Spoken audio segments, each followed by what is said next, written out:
Hello YouTube. Tonight I would like to talk about seeds, saving seeds. I believe, like a lot of other people, that things are going to start getting bad. I can't prove conspiracy theories. I'm convinced the bankers are not in our best interest and that times are going to start getting bad. And yes, we do have to have reserves of food, and part of that reserve should be seeds, I think. Once upon a time, people had, just as a matter of course, a year's worth of food stored in their cellar. They grew their food, they canned it, they stored it. It was just the way it was. And now, the government tells you to have at least 3 days worth of food. Well, hello. If you don't have 3 days worth of food on a regular basis, that's kind of crazy. And in my idea, you should have lots of food stored up. But along with your food, I think you have to have seeds. Because I'm not sure that, number one, we can count on food supplies. And number two, you can save money, by growing your own food. So if food is very expensive, you can grow your own. Anyway, there's a couple things that you all may not know. I'll start with what you probably do know. The best seeds, in my opinion, to own are the heirloom or open pollinated seeds. These are seeds that you can grow your tomato, your peppers, whatever, and part of your harvest you can save the seed from and be able to plant next year. And probably get the same plants that you started with. I myself have purchased one of these emergency seed kits. I don't know if you can see that. Emergency food survival. The nice thing about this is it's in a canister. The packets are in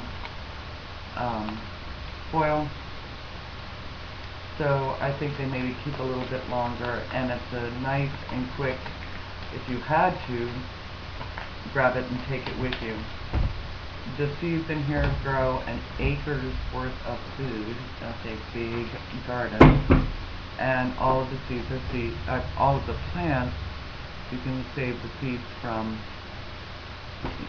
for next year. Because the kit comes with what they think you need, I have also supplemented my stash, as it were, with seeds from another company. There are lots of companies. Just go on the internet, do a search, type in heirloom seeds, and you will get more than you can look at. So you just have to decide what's good for you, your area, your growing conditions.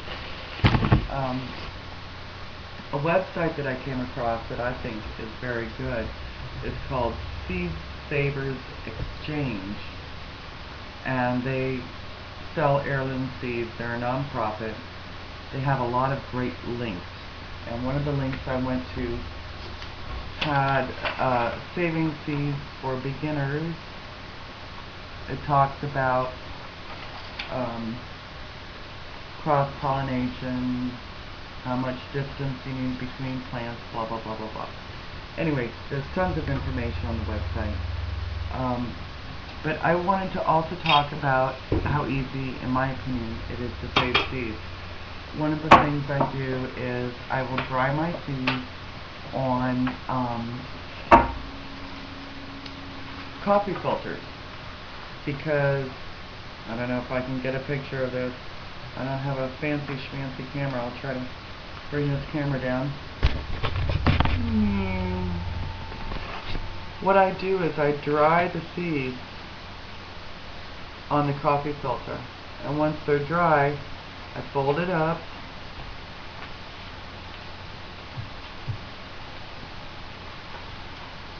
and I stick it in a mason jar, and I'll write on the outside.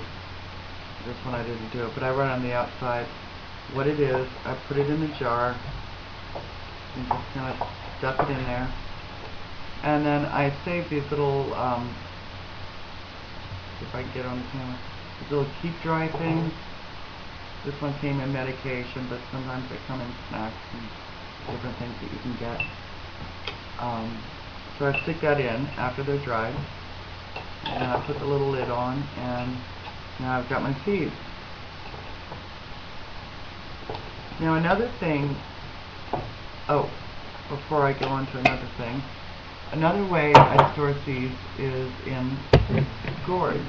Now why do I do that? These are great gourds. These are called birdhouse gourds. If you've never grown them, you should try to get some seeds and grow those, because they make great storage devices. And the reason they're good for storing seeds is they sort of naturally keep the humidity at a proper temperature. I've got quite a few seeds in here. These gourds are also wonderful for storing salt. I use this one to store salt. The top that I cut off, well, I can't get it off right now. I don't know why. My husband must have put it on. Oh, there we go. It was stuck. It was the top from the gourd, and I simply cut it and inverted it. So now it's the stopper. And it keeps salt from getting hard. It's just naturally a humidity control. Another great way to store seeds is simply in the fruit itself. This is a pepper that I have dried. Not only can I use the pepper in my cooking, but the seeds are stored in here. I can plant these next year. Alright, so that's some of the ways in which I store seeds. I'm not super gardener by any stretch. Never was, I'm less so now. But, you know, these are just some tips I wanted to share with you. Another thing is, you can store seeds, use seeds from things you get from the supermarket now. From, most easily from squashes, watermelons, things like that. Peppers I haven't done. Now what's going to happen is you're going to get what I call a crazy squash or a renegade or whatever. We discovered this from seeds that were spread from our compost pile years ago.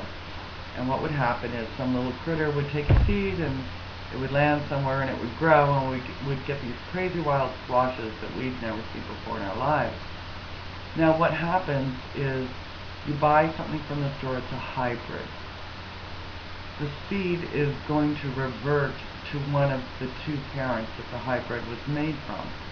So you're not going to get what you originally purchased, but you will get something. And here's an example of that from our garden, or not our garden. We don't even have a garden.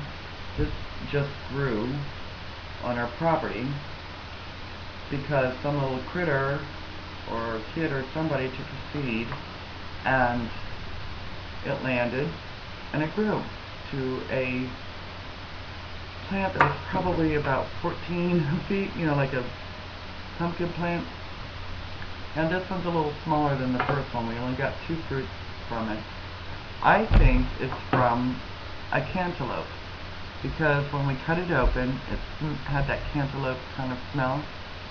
But I cooked it like an acorn squash and we ate it, and it was good. It had that cantaloupe-y taste to it, but not like you'd want to eat it without baking it like a squash.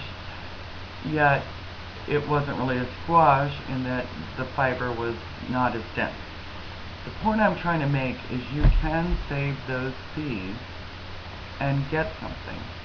So if it hits the fan, you have something to eat. So please, I would encourage you to save seeds, even if they're from something you bought from the grocery store. I would encourage you to get heirloom seeds to plant in your garden and start saving them, because you don't just need a food supply, you need a future food supply.